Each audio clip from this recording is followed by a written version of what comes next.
This is section 6 of the module 8 lecture. In this part, we're going to introduce the hypothesis test of a proportion. And this is discussed in section 9.4 of the textbook. Let's start with an example to highlight the differences between this type of problem and the problems that we were solving in the previous two segments. So in here, a recent report claims that 80% of internet users have taken steps to remove or mask their digital footprints. An internet security company wants to verify this claim. For this purpose, they survey 782 internet users. Of those, 781 said that they do take steps to remove their digital footprints. So they want to test a claim at a significance level of 0.05. So some of the key differences from what the problems that we saw before is, number one, they quote a percentage, not a value of a population mean. So they just talk about a percentage. When they talk about the sample, they talk about the number of people that were interviewed, and they give you the number of people that answer in certain ways. So those are the number of successes. So that's the main difference. There is no mean, there is no standard deviation given in these problems because we're not dealing with a continuous random variable. Rather, we're dealing with a discrete random variable, and specifically a binomial random variable. And significance level has the same meaning as before. All right, so how do we solve this kind of problems? Well, we were going to follow the same procedure that we followed before, the 5-step procedure. How we state the null and alternative hypothesis is going to change because now instead of using mu for the mean, we're going to use pi for the population proportion. The identification of the direction of the test is the same as before. We rely on the alternative hypothesis. The distribution to use is going to be different. It's going to be the standard normal. And the test statistic is going to be the z statistic. But other than that, then finding the p-value is going to be the p-value and the critical value, we're going to find them in the same way as before, except that we're going to use table 4. And the decision is going to be based on the same rules, and the interpretation is going to be, of course, within the context of the problem that we're solving. All right, so if we want to test a hypothesis about the population proportion, pi, we're going to use the sample proportion p. Now, if the random variable is binomial and the sample size is large, meaning that the sample size times the probability of success, and the sample size times the probability of failure, or 1 minus pi, if both of those quantities are at least 5, then we can approximate the sampling distribution of the proportion with a normal distribution. And the mean will be just the value of pi, and the standard error will be pi times 1 minus pi divided by the sample size.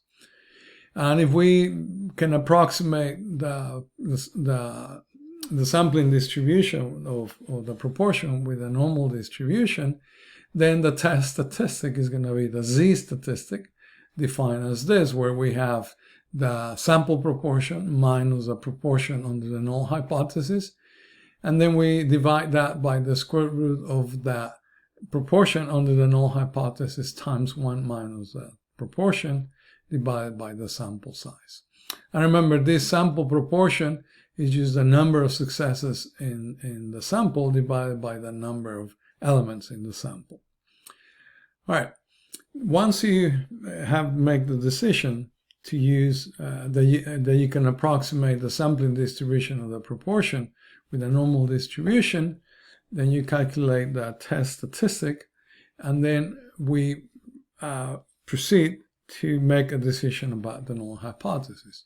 So if we decide to use a critical value approach, then we're going to use the critical value c sub z to determine where the rejection region is and where the non-rejection is. So to find the z critical, we're going to use the value of alpha, and then we're going to find the z critical in table 4 now. That's the table of standard normal probabilities. And the location of the rejection region, as we saw before, is determined by the direction of the test. But then the same rule for rejecting the null hypothesis is used.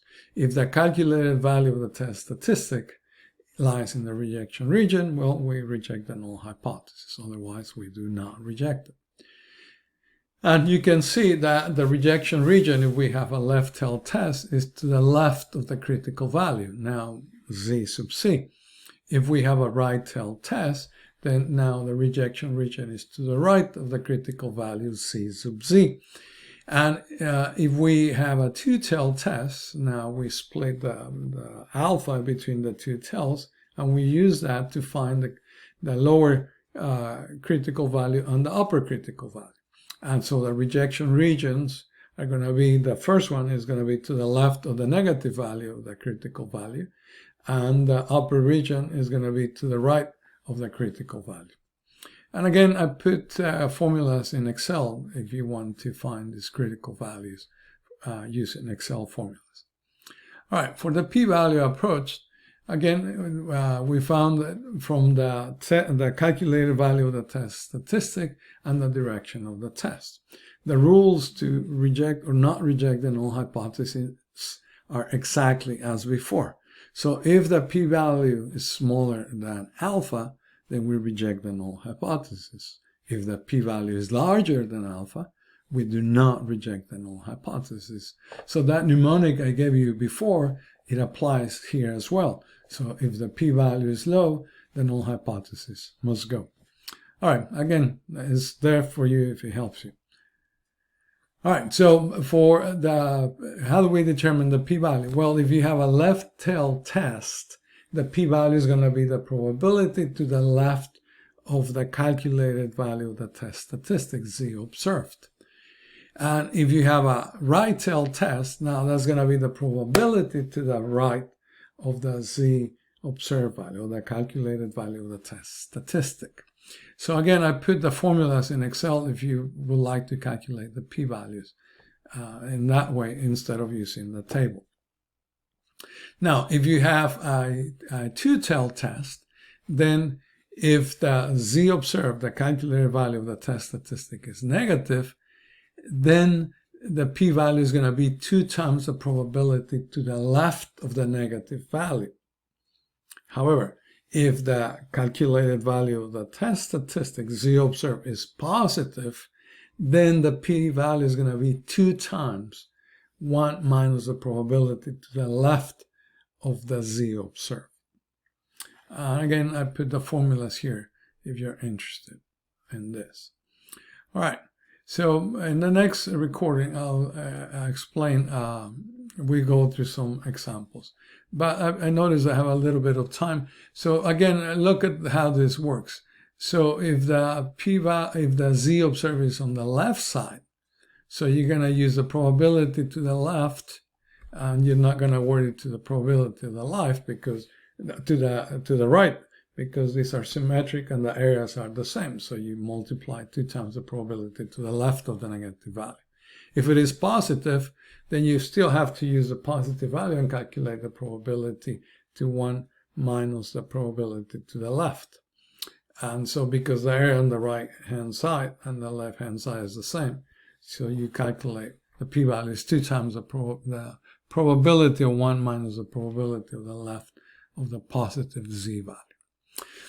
Okay, I'll stop here, and in the next recording, then we'll see how we solve problems when we're testing the proportion of the population proportion.